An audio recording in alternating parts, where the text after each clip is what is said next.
distinguished panelists to discuss a combination of issues. And we're going to start with Ben Liebman, who has been a policy analyst looking at environment and energy issues for the past 15 years.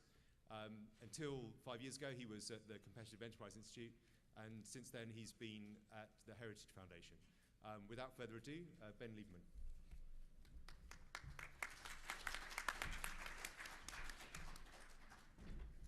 Well, thank you, Julian. Thanks to all of you for coming.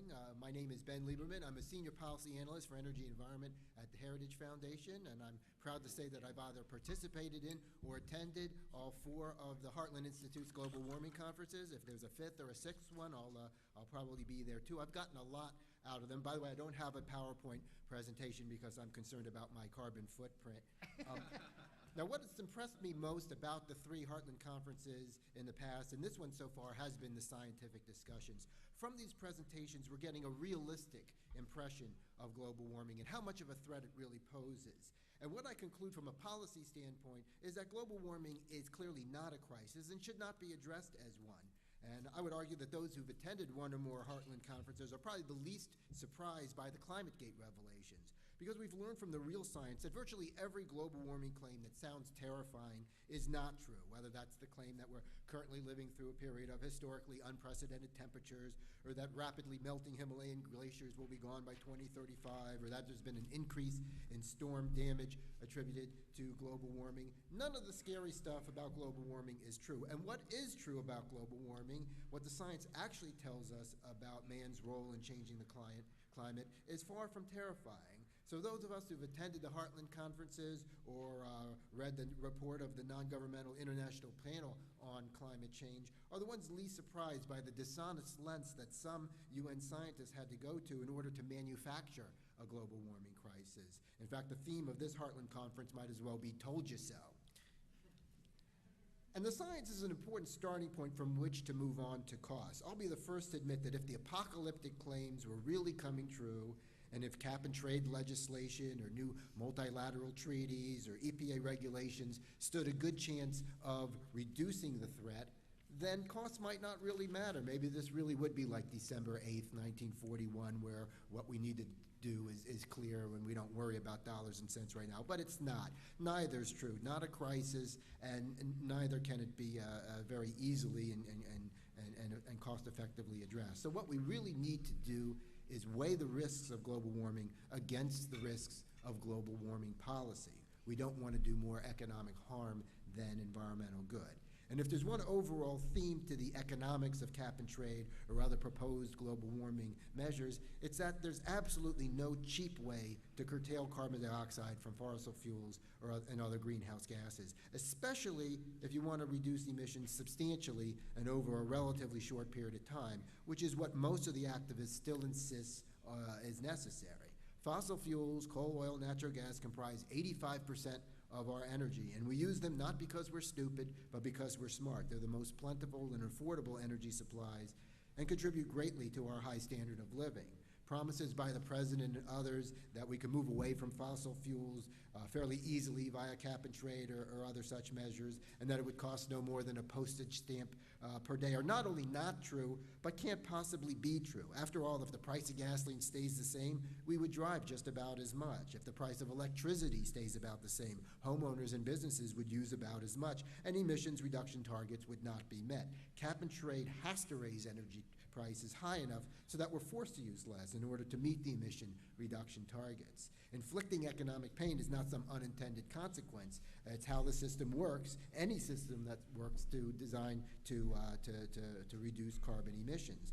President Obama said it best in 2008, before he latched onto the postage stamp rhetoric, when he said that the cap and trade would cause electricity costs to necessarily skyrocket. And that's a perfect way of describing it, necessarily skyrocket. Cap and trade is just a convoluted energy tax, and again, it has to be a painfully high tax in order to reduce emissions. And if there's any doubt about that, look at Europe, which had a cap and trade scheme in place for several years, and it's been a failure every way you look at it. It has not reduced emissions, at least not until the recession came along. It's not led to any technological breakthroughs that have reduced the need for fossil fuels. And the reason is simple. For all of Europe's high-minded environmental rhetoric, the reality is none of these nations wanted to undertake the exorbitant costs of ratcheting down emissions. And in fact, what we're really seeing from the European experience, the cap and trade experience, is a number of instances of fraud. Now, the first big push for climate legislation in the U.S. in 2009 was, of course, the House of Representatives cap and trade bill, the Waxman-Markey bill.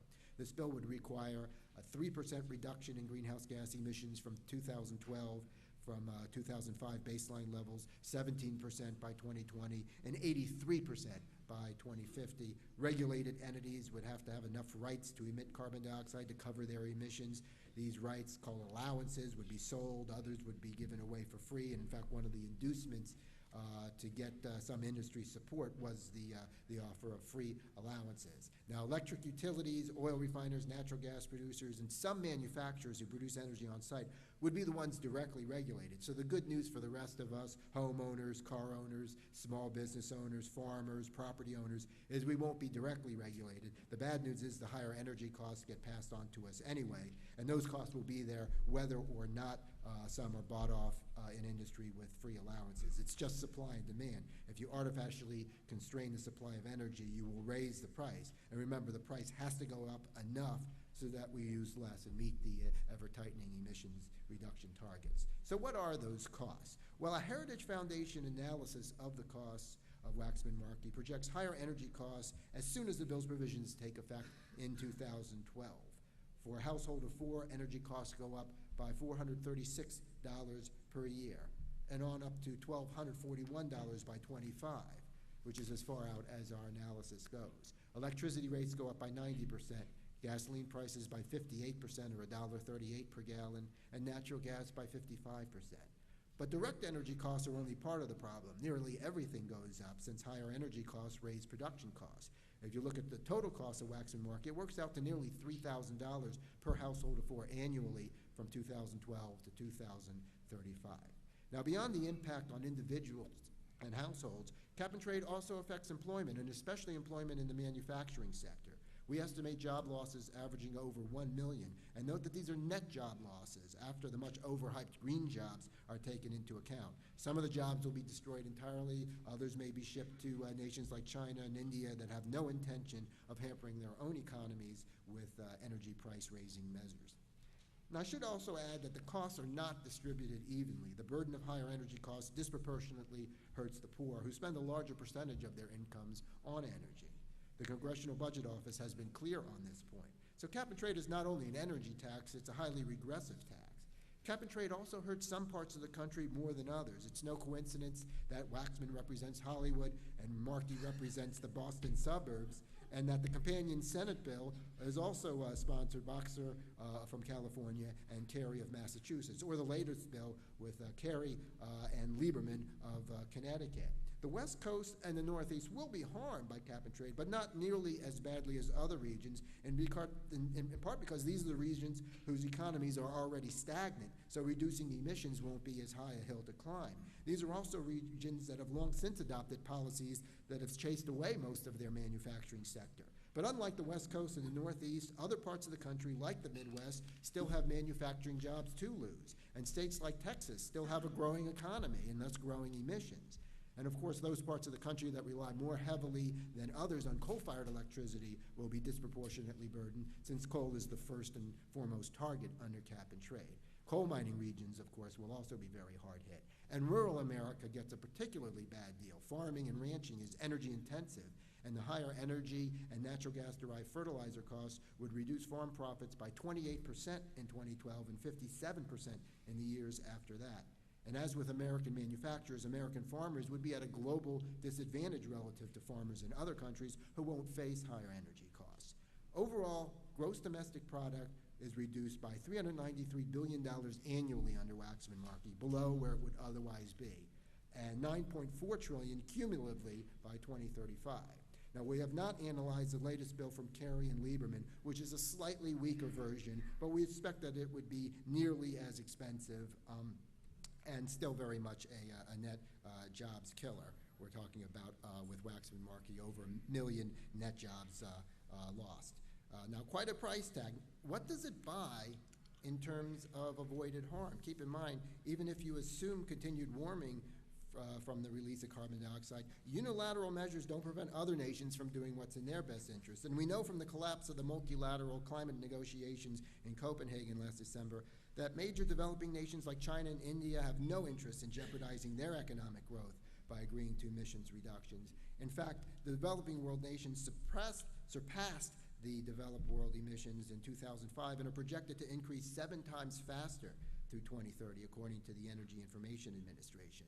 China alone out-emits the United States today and is projected to increase 9 times faster than our emissions out to 2030. And China will just continue to do whatever it feels is in its best economic interest, whether or not Waxman-Markey is passed. So the impact of US-only measures would be negligible. Now, the only serious analysis of the impact on temperatures of the Waxman-Markey cap and trade bill was conducted by Chip Knappenberger, who fortunately is here today, and he estimated that Waxman-Markey would reduce the Earth's future temperature, and this is assuming the mid-range estimates in the IPCC report. He assumed that it would reduce the Earth's future temperature by no more than 0.2 degrees Celsius by 2100, an amount too small to matter. So we're talking about $5 trillion for each 1/10 of a degree Celsius in a century's time. The Kerry-Lieberman bill is a bit weaker and thus a bit cheaper, but it would also reduce temperatures by a comparably negligible amount. So we're talking about trillions of dollars for each 1/10 of a degree. In my view, that's the worst trade-off in history, all economic pain for little environmental gain, and that's even if you assume man-made global warming in the decades ahead. Now, the only thing that cap and trade really would do is leave us poorer in the future than we would otherwise be, and less wealth means less resilience, less adaptive capacity, less ability to deal with whatever challenges the future may throw at us, whether caused by global warming or more likely unrelated to global warming. In other words, spending a lot of money right now on a futile attempt to make the future better will actually leave ourselves poorer and actually worse off both now and in the future. But the good news is that cap and trade has become a pejorative. Proponents of these bills no longer even want to use the term. That's because the public sees it for what it is. So we now see alternatives being discussed, such as cap and dividend, in which the proceeds of the sales of allowances are refunded to the public. We're also dispensing with the myth, or at least some are, that this is not a tax and calling for direct carbon taxes, which is still a bad idea, but at least give proponents credit for being honest about what they're trying to do. And some proposals call for national renewable energy standards, which we will hear about in a few minutes, which require a certain percentage of electricity be generated by sources like wind or solar that supposedly have lower carbon dioxide emissions.